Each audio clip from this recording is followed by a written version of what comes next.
नमस्कार आज आपको जगन्नाथ वल्लभ करके देखिए जहाँकि महाप्रसाद मध्य गोटे महाप्रसाद दुई प्रकार गोटे संकुड़ी भोग अन्यटी निसंकुड़ी भोग।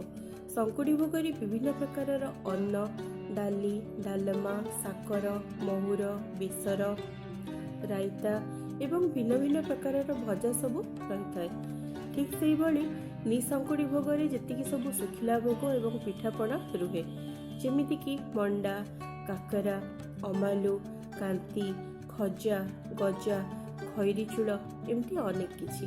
एई जगन्नाथ वल्लभ से निसंकुड़ी भोग मध्यरु गोटिए।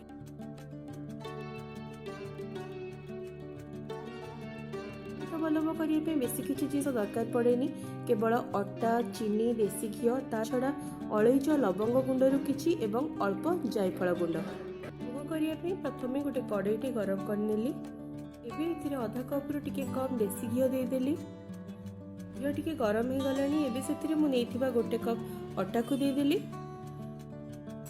वर्तमान चुली को अल्प आंच रे रखिकी एई भली भाबरे लगातार चलाउथुबा जेमिति कि अटा घी सहित भल भाबरे पूरा मिसी जिवो। देखंतु अटा घी सहित भल भाबरे पूरा मिसी आसिलानी।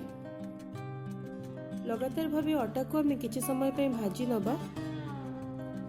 देखिए टिके भाजी ही गला परे अटार रंग मध्य धीरे धीरे बदलिबा को आरंभ करिवो। अटा भी भल भाबरे भाजी ही गलानी। देसी घी रे भाजिला परे एथरो बढ़िया वासना मध्य आसुची। वर्तमान हमें चूड़ी को बंद करके याको आ गोटे जगह को काढ़ी नबा। चीनी सिरा करिया पे मैं आधा कप चीनी दे देली। अल्प पानी दे फुटिबा पई छाड़ी दबा। देखंतु वर्तमान चीनी पूरा तरली गलानी। सिरा प्रायतः हेई आसिलानी। सिरा ठीक पाग धरिछि ना नहीं टिके देखि नबा। आमको जेमिति अठाळिया पाग दरकार ठीक से भली पाग हेई जाइछि। एबे एथिरे अलैच एवं लवंग गुंडरू किछि दबा।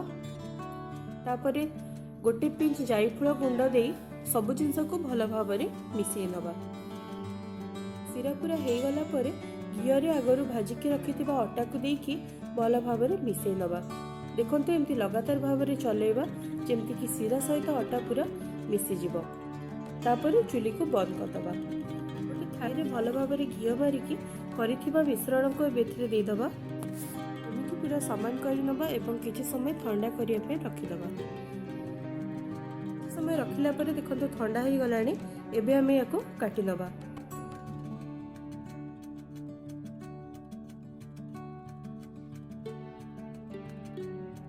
वर्तमान हमर जगन्नाथ वल्लभ तैयारी हो गला। महाप्रसाद करबा एवं ताको वर्णना करबा असंभव। यह हमर गोटे छोट चेष्टा मात्र।